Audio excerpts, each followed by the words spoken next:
Hi, and welcome back to the Save It for Parts channel. Today I'm working on a small portable video gaming system. Now, the parts that I've assembled for this project include an old Android tablet, a Pico projector, or very small video projector, a Bluetooth gaming controller, and a couple battery options because I'm not sure how well the batteries work on these devices. I also have a hard-sided case to put everything in and to act as sort of a stand or mount for the projector. The idea being that I can simply bring this somewhere, open the case up, aim the projector at a wall, and have a video arcade system wherever I am. This could be at home, in the garage, in the yard, or if I'm on the road or visiting someone. It's a pretty flexible little system, or at least that's the idea. Now, this is a project that any of you could probably do at home, because it mostly involves downloading apps and connecting cables. There's not too much fabrication or DIY involved.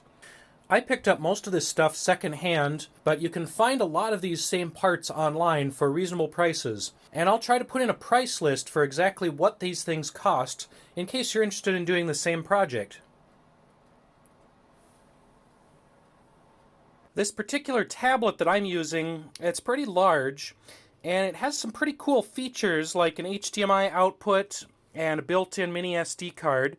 It's a step up from the fully nameless ones, but it's not a very good tablet. It's really slow to respond. The browser is terribly slow. There's not much memory. The Wi-Fi is really flaky. I would recommend getting something else if you can. If you can find something with this HDMI port to output to the projector.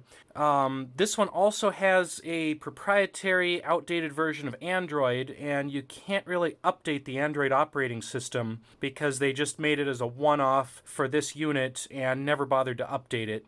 This little Pico projector is a pretty cool unit. It's very small, very portable, and theoretically it has its own built-in battery pack. Now, this particular unit, the battery is dead, and it's sealed in there pretty well, so I have not tried to excavate the battery to replace that. And fortunately for me, it has a 12-volt input, so even with the dead battery, I can still run this off of something like a motorcycle battery, emergency light battery, or other small lightweight. I also grabbed one of these battery packs. I use this for a variety of things when I'm out hiking or camping, but it's nice to have one of these to run things like the tablet as well. Got some extra parts and cables that came with the projector. I'm using this as a 12-volt connector to go from the battery to the projector. Now, this controller, I'll probably talk a little bit more later. I haven't actually opened it up and tried it, so we're going to give it a shot on this tablet. Now, I had previously tried some of these little micro USB game controllers. You know it's a quality product when nobody will put their brand name on it. They just call it a game controller, and they have kind of this sketchy model number which may or may not actually exist. So, yeah, don't buy the very cheapest controllers that you find like this. These don't really work. They have terrible Bluetooth lag, terrible connectivity. These extra buttons you have to push in a certain way to get it into the right mode. Otherwise it tries to act like a mouse. And they're just nonsense. So don't buy a controller that looks like this. Now, yet another drawback of these off-brand tablets and phones is that you often can't access Google Play.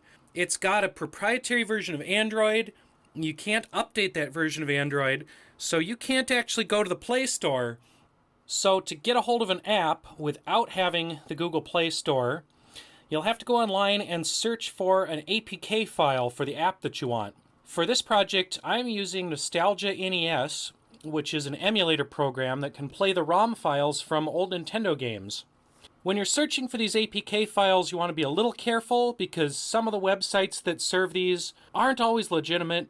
I've had pretty good luck with this first one, and so you can download the APK files from that and install them manually. If you're installing an APK file from the internet, you probably have to go into your system settings and enable installation from unknown sources. This is another thing that's kind of dangerous. Because apps on, say, the Google Play Store or other legitimate sources are mostly virus-free. Apps that you find floating around on the internet, you don't really know. Now, once you've got your emulator program, you'll have to get some ROM files. And I'm not going to get too much into that because there's some controversy with it.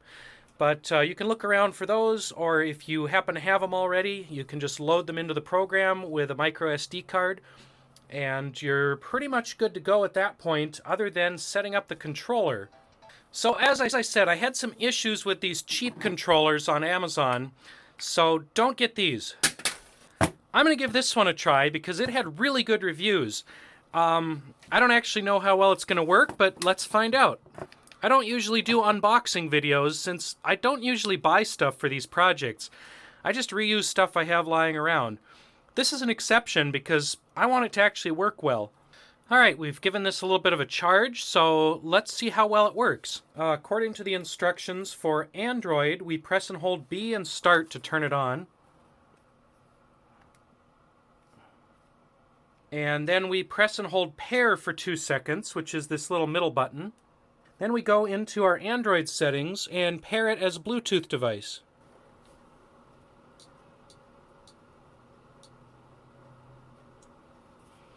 Alright, so it looks like the code on this was the default of 0000, and the instructions don't actually say that, but that's what most of them are.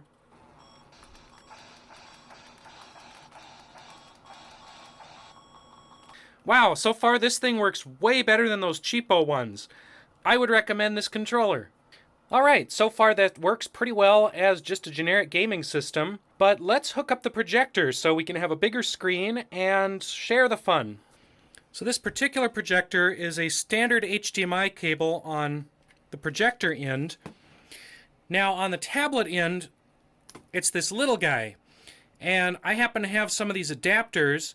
If you're doing a setup like this, make sure you have the correct adapter to go from whatever you're using to run the games into your projector.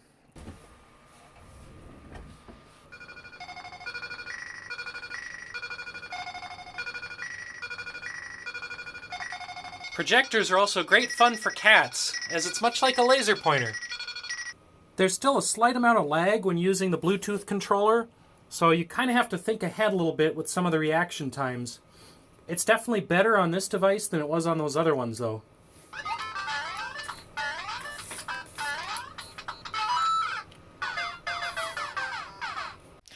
So while that setup works, it's kind of ugly and I've got cords running everywhere. I'd like this to be a little more self-contained. So what I'm going to try to do now is put a tripod mount right about here on the case, so that I can open this up and mount the projector on the lid. And then I can reposition the lid to move the projector up and down on whatever my screen surface is. Now fortunately, tripod mounts are a pretty standard size, and I found this little knob.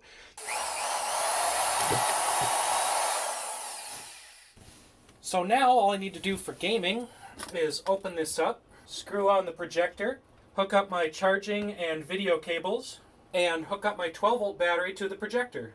And I'm ready to go. And I could maybe have this also folded up and folded out with everything already plugged in. Unfortunately, my tablet is a little too wide for that with the adapter plugged in, so it won't quite fit in this case. But you get the idea. So now I can bring this anywhere I want, or at least anywhere with a light-colored wall, and have a nearly instant arcade system.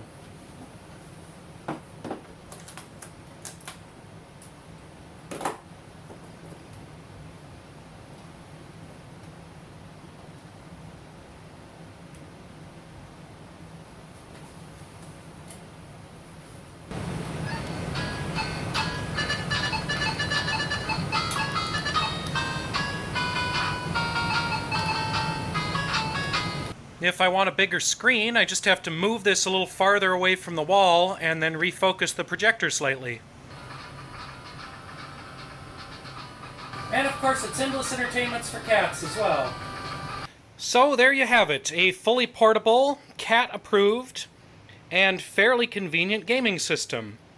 I'll go ahead and put up some of the specs and some of the pricing details, or at least approximate pricing, for this in the description section. And of course, I found a lot of these parts secondhand, and if you can find things like this secondhand, then you can put together a pretty cool little arcade system for very little money. I hope you've enjoyed the video, and I do a mixture of videos like this, and then more DIY redneck projects like homemade boats and potato cannons. So if you're interested in any of those things, be sure to check out my other videos. And if you want to see more things like this, please go ahead and like and subscribe. And we'll see you next time.